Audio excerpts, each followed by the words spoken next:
Tiene ahora el uso de la palabra la senadora Freida Maribel Villegas.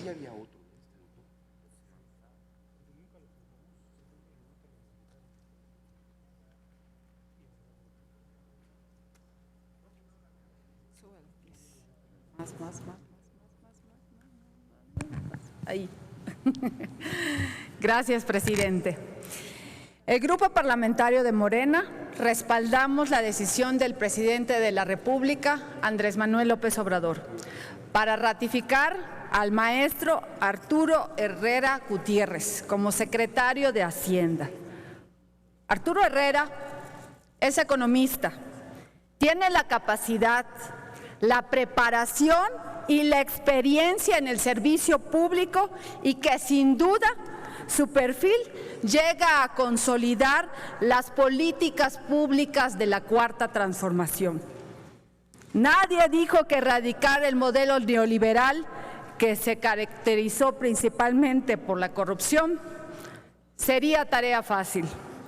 Tenemos claro que los grupos de poder de los gobiernos anteriores se resisten al cambio y que no les ha sido fácil aceptar hoy que México las cosas han cambiado.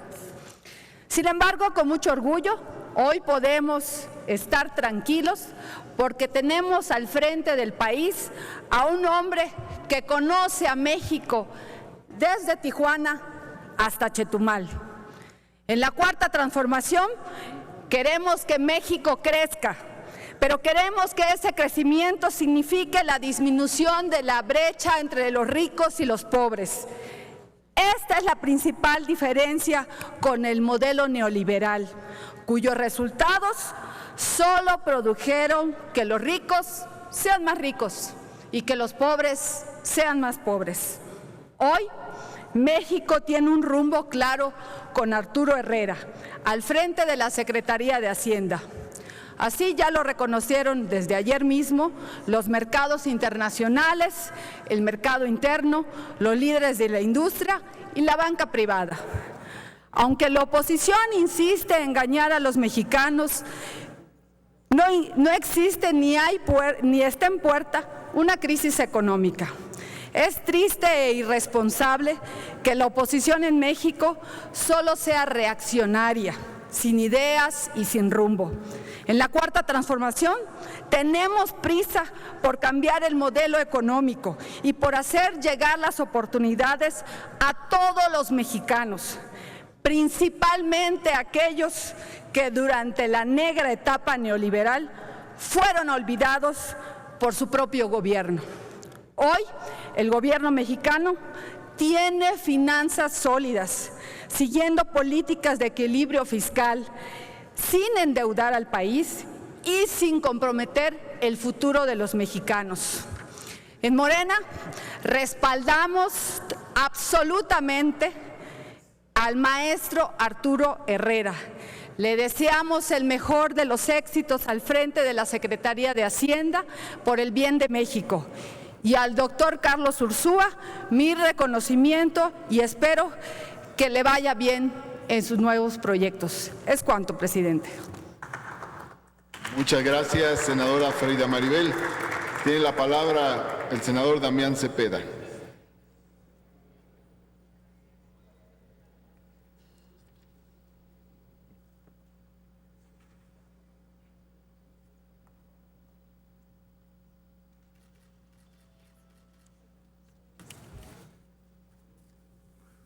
Con su permiso, presidente, y con el permiso de esta asamblea,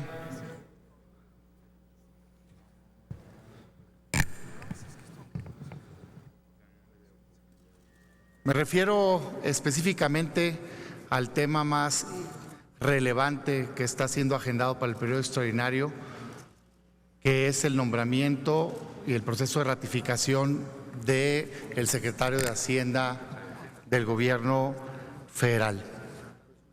Hay que decirlo claro, el barco económico mexicano chocó contra un iceberg enorme con la renuncia del secretario de Hacienda, Ursúa. Y como todo iceberg, pues no se nota la dimensión, se ve solo un pedazo. la superficie.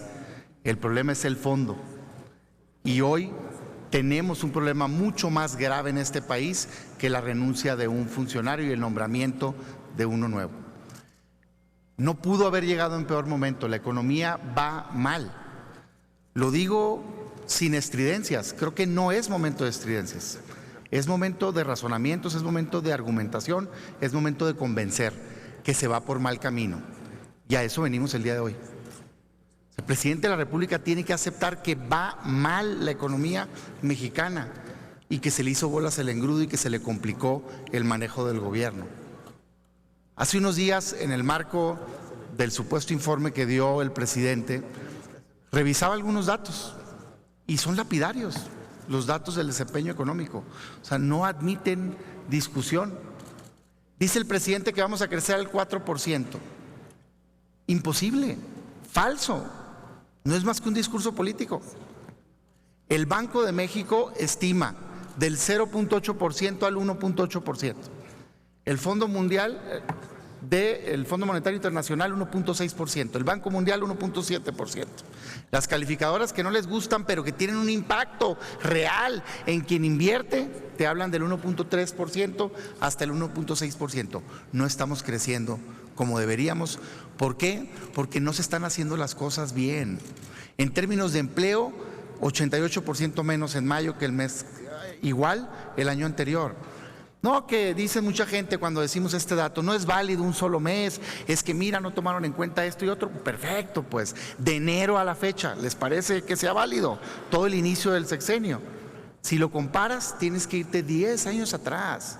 Son datos duros, 10 años atrás, para encontrar un momento tan negativo de generación de empleos. La inversión fija cayendo, el consumo cayendo, la construcción, que es motor del desarrollo, 25%, 27% menos que el mismo inicio el año anterior. Tenemos un problema económico en el país y en medio de ese torbellino económico renuncia el encargado de la Secretaría de Hacienda, encargado de las finanzas públicas. Cuando hizo el nombramiento del presidente en campaña de esta persona, lo hizo en gran medida para mandar un mensaje de tranquilidad a los mercados y decir, vamos a manejar de manera responsable las finanzas públicas. Pues esa persona, a 7 meses del gobierno, decidió presentar su renuncia. Y es importante no solo por quién era, que se decía una de las pocas personas que se atrevían a decir las cosas como eran frente al presidente, a contradecirlo cuando no tenía la razón, a tratar de tener una influencia para tener un manejo adecuado en las finanzas públicas del gobierno, sino por el puesto que ocupaba, que es la Secretaría de Hacienda. Y además por la manera en la que se va. No se puede tapar el sol con un dedo. Se va haciendo una denuncia pública de 3 temas principales que no se evalúa técnicamente de manera responsable las decisiones económicas en el país. Lo está diciendo el secretario de Hacienda, quien era secretario de Hacienda hasta ayer. No la oposición, no un complot, no la mafia en el poder, el responsable de las finanzas públicas. Que hay imposición de funcionarios y que hay conflicto de interés. Es grave. Se tiene que hacer un alto en el camino. Se tiene que tomar decisiones más profesionales y se tiene que corregir el rumbo, pero ya. El nombramiento del nuevo funcionario, pues claro, tiene facultad de nombrar, sí. Qué bueno que lo hizo rápido, qué bueno, porque necesitaba un mensaje de tranquilidad en los mercados. ¿Tienen las credenciales? Pues unos pueden decir que sí, otros que no. Veremos en el desempeño a la persona. En lo personal me hubiera gustado algo más robusto, pero entiendo que pues, le tiene confianza y qué bueno que así sea. El problema es, vamos a darle el beneficio de la duda y que va a hacer las cosas bien el secretario. ¿Le va a hacer caso el presidente? ¿Va a ser verdaderamente un secretario de Hacienda o va a ser un subordinado sin decisión? Porque hasta el día de hoy parecería que ese es el tema. El anterior secretario precisamente no quiso ser un secretario de Hacienda sin decisión. Y esta persona que viene de ser subsecretario, hay 3 ejemplos reales ya que nos hablan de que el presidente lo desautoriza. Uno se dio aquí en el Senado, en el seno de la Comisión de Hacienda, en el marco de la discusión del paquete económico, la ley de ingresos, se le preguntó directamente si el fondo minero iba a desaparecer y se le iba a quitar a los municipios y a los estados, y dijo tajantemente, bajo ningún motivo. Días después el presidente lo quita. Segundo, en el marco de la discusión de posibles recursos fiscales, habló él de la necesidad de la tenencia. Inmediatamente el presidente no solo lo desautoriza, que qué bueno por cierto, porque fuera un golpe a los mexicanos, sino que dice que hay un complot y que esas son ideas de sus enemigos. Quiere decir que es el enemigo esta persona. Y tercero, en el marco de una declaración responsable, cuestiona la viabilidad financiera y dice que no van a autorizar Dos Bocas, la refinería, por el costo, porque no tiene los estudios y demás, e inmediatamente el presidente lo desautoriza. Ese es el antecedente que tenemos con esta persona. Entonces, ¿de qué sirve que nombre a un secretario de Hacienda si no va a permitir que haga el trabajo? Ese es el tema. Y por eso, por supuesto que es viable que se cite a un periodo extraordinario y que se haga una comparecencia previa, pues para analizar todo este tipo de temas antes de decidir la ratificación o no. Sin embargo, esto no puede quedar ahí. Es necesario, como hoy lo propuso en punto de acuerdo el grupo parlamentario del PAN, a nombre de la senadora Kenia López Rabadán, que se abra una investigación por la Secretaría de Función Pública y por la Fiscalía General, porque lo que está denunciando el anterior secretario de Hacienda es probable comisión de delitos. Está hablando de conflicto de interés, está hablando de imposición de funcionarios sin criterio y está hablando de toma de decisiones económicas, de dinero, de uso de dinero público sin la valoración adecuada. Yo hago un llamado el día de hoy, a nombre de mis compañeros, a que dejemos a un lado las defensas ultranzas. No estamos aquí queriendo ofender a nadie.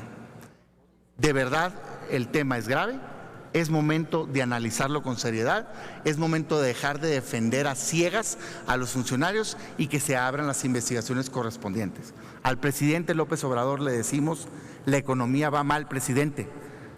Se va usted será un mejor gobernante si sabe escuchar. Dicen y dicen bien que por algo tenemos dos oídos y una sola boca para escuchar el doble de lo que hablamos. Hoy es momento que el presidente escuche a quienes están señalando que el país no va bien, que corrija el rumbo ya. México lo merece. Muchas gracias.